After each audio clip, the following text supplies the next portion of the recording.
Hello everyone, my name is Tanishka Bhatt and I am a 21-year-old BCom graduate from Gargi College, Delhi University. अब आप लोग सोचेंगे हमें क्यों बता रही है, तो ये जानने के लिए थोड़ा फ्लैशबैक में चलते हैं। तो बचपन से ही ना मुझे टीचिंग का बड़ा ही क्रेज था भाई गॉड। मुझे टीचिंग ज़्यादा कूल जॉब किसी की लगती नहीं थी। हमारे स्कूल में टीचर्स आते थे, मस्त एसी में बैठते थे, थोड़ा बहुत पढ़ाते थे, बहुत सारा होमवर्क देते थे, बच्चों की खूब पिटाई करते थे, सारा अपना फ्रस्ट्रेशन बच्चों पर निकाल देते थे और छुट्टी हो जाती थी। और इतना ज़्यादा मज़ा आता था अपनी फ्रेंड्स को पिटते हुए देख। तो मुझे लगता था यार मैं भी बड़ा होकर ना टीचर ही बनूंगी और मैं भी अपना सारा फ्रस्ट्रेशन बच्चों पर निकालूंगी और उनको खूब मारूंगी। अनटिल अनटिल मैं एक दिन खुद पिटी, वो भी अपने संस्कृत वाले टीचर से। मतलब मैथ्स वाले टीचर से पिटे रहती या साइंस वाले टीचर से पिटे रहती या इंग्लिश से पिटे रहती, तो कुछ समझ में भी आता कि हाँ चलो अभी तक है, पिट गई। बट पिटी भी किससे? संस्कृत वाले टीचर से। बट उस दिन मुझे ये चीज़ रियलाइज हुई कि बच्चे को ना कभी भी मार के नहीं समझाया जा सकता। जिसको लगती है ना उसको दर्द होता है, जो मारता है उसको तो मज़ा ही आता है। तो उस दिन मेरे को हिट हुआ कि मैं ना कभी बच्चे पे हाथ उठाकर उसको नहीं पढ़ूंगी। मैं ना हमेशा उसको प्यार से समझाऊंगी, उसको एक इंटरेस्टिंग वे में समझाऊंगी। ऐसे ही धीरे धीरे करते करते बोरिंग क्लास अटेंड करते करते पिटते पिटाते 10th स्टैंडर्ड आ गई।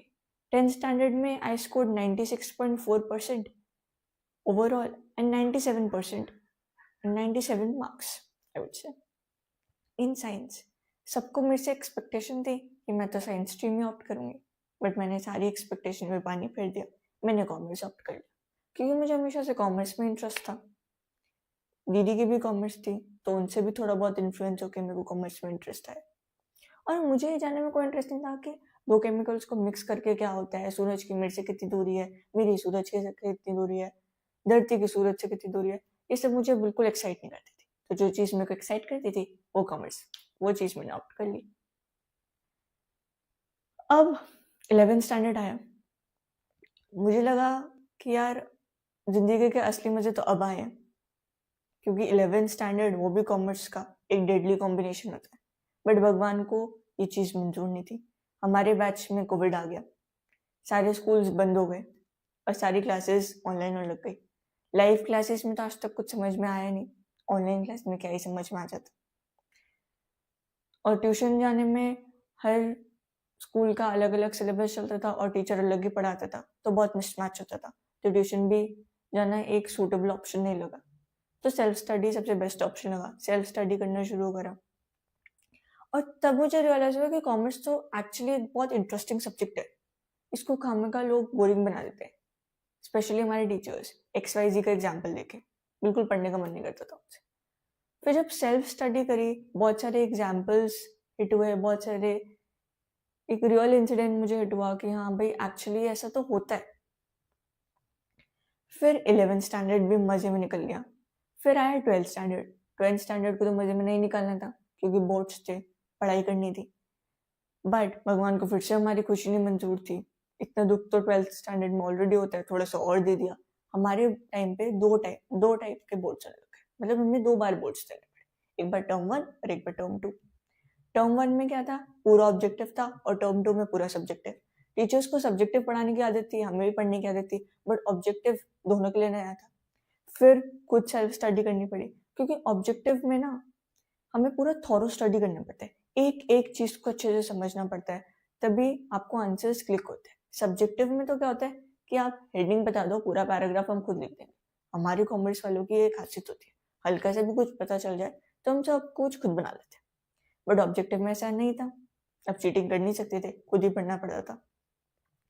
तो थॉरो स्टडी बहुत ज़्यादा नीड थी उसकी। तो टीचर्स तो स्कूल के पढ़ाते नहीं थे, और यूट्यूब पे भी जो पढ़ाते थे वो अपने पीडीएफ्स के थ्रू पढ़ाते थे, उसमें भी कीवर्ड्स मिसिंग होते थे। तो एनसीईआरटी को स्किप करना तो कोई ऑप्शन नहीं था, और उस टाइम पे कोई भी एनसीईआरटी नहीं पढ़ाता था। फिर जैसे ही 12th पास हुई, फिर से एक भूकंप आया, वो था सीयूईटी। हमारी टाइम पे सीयूईटी को भी इंट्रोड्यूस करा दिया, वो भी पूरा ऑब्जेक्टिव बेस्ड था। फिर थॉरो स्टडी रिक्वायरमेंट थी।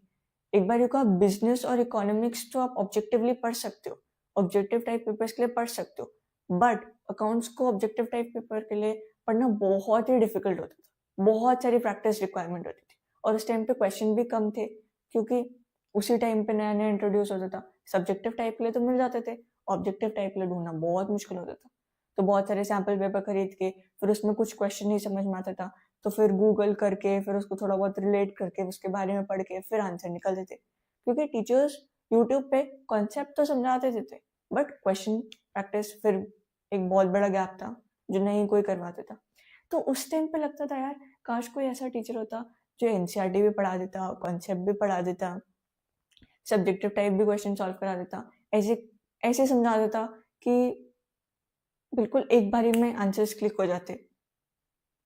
तब मुझे लगा कि मैं जब टीचर बनूंगी ना एक दिन, तो मैं ये सारी चीजें कवर करूंगी। And I am really really thrilled to announce कि वो एक दिन आ चुका है। And I am introducing the first batch of my life, the batch which is closest to my heart, the batch of 11th and 12th graders, the batch of 26-27. So if you are in 12th standard, or if you have just completed your 10th standard and willing to opt commerce in 11th standard, please subscribe the channel to be the part of this entire journey, where I'll not just be focusing on concepts तो आप पढ़ ही लोगे। I'll be focusing on relatable examples जो आपके संग हमेशा रहे, जो आपको हर टाइम क्लिक करे। कोई भी क्वेश्चन आप पढ़ो तो उसी टाइम आपको इंस्टेंटली समझ में आ जाए कि किस टॉपिक से रिलेटेड है। I'll be covering numbers and numbers of objective question, numbers and numbers of subjective questions, हर चीज I'll be covering। और सिर्फ 12th स्टैंडर्ड तक ही मैं आपके साथ नहीं रहूंगी। 12th स्टैंडर्ड के बाद जब सीवेट आएगा ना, तब भी आई बी गाइडिंग यू कि कैसे एक स्ट्रैटेजी बनानी चाहिए ताकि आप अच्छा स्कोर कर पाओ, कैसे कॉलेजेस को सेट करना चाहिए ताकि आपको बहुत अच्छा कॉलेज मिल सके। और कॉलेज में भी जब आपको कॉलेज भी मिल जाए तब भी मैं आपका साथ नहीं छोड़ूंगी। उसके बाद भी आई बी गाइडिंग यू कि कौन सी सोसाइटीज ज्वाइन करनी चाहिए, क्या इंटर्नशिप्स करनी चाहिए या नहीं करनी चाहिए। और उसके बाद भी I be telling you how to land a very good job. तो इफ यू आर मतलब रियली इंटरेस्टेड कि हाँ ये सब मुझे करना है, मुझे भी 12th में अच्छे नंबर चाहिए, मुझे भी सीवेट में अच्छा स्कोर चाहिए, मुझे भी अच्छा कॉलेज चाहिए, मुझे भी अपनी जो कॉलेज लाइफ है उसको बेस्ट तरीके से जीना है, उसको उस टाइम को पूरा यूटिलाइज करना है प्रोडक्टिवली। फन पार्ट भी होता है बट प्रोडक्टिवली यूटिलाइज करना भी बहुत इंपॉर्टेंट होता है। अगर आपको ये सब लगता है कि यू टू नीड इट, तो you need to subscribe the channel and be in this journey.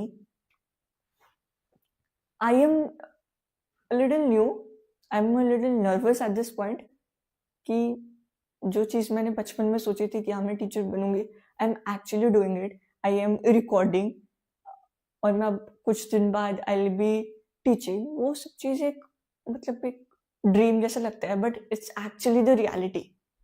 I am little nervous as well but धीरे धीरे I overcome everything and I really want कि आप लोग उस चीज़ को सपोर्ट करें एंड आप लोग इस चैनल को सब्सक्राइब करें एंड बहुत सारी अपडेट्स आएंगी, उसके लिए बने रहे।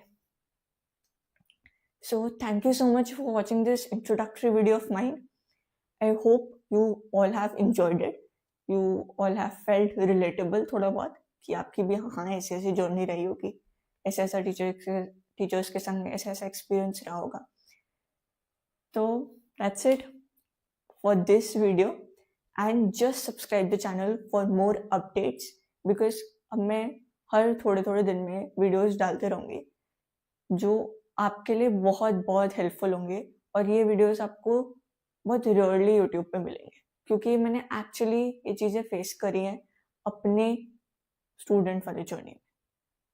तो मुझे ये पता है कि हाँ ये बच्चा एक्चुअली ये चीज़ें फेस करता है, so I have the solution to that problem because I too have faced that problem. So that's it for the video. Thank you so much for watching and do not forget to subscribe to the channel. Bye bye. See you in the next video and I'll keep you updated.